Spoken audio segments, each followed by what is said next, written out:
Abrid las orejas, valientes indios, porque hoy aquí vais a descubrir la fuerza del Gran Espíritu.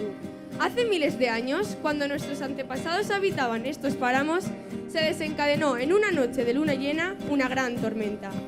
Del cielo oscuro de la noche se precipitó contra el mundo una brillante centella de la cual brotó un ardiente y vivo fuego. La tribu, curiosa, se reunió en torno al fuego y entonces de este nació una fuerza que dijo: es tiempo de libertad, de renovar el espíritu, de transformar el ser interior. Es tiempo de hacer todo con pasión y por amor, de aprender a dominar los miedos, de hacer llama a vuestra alma.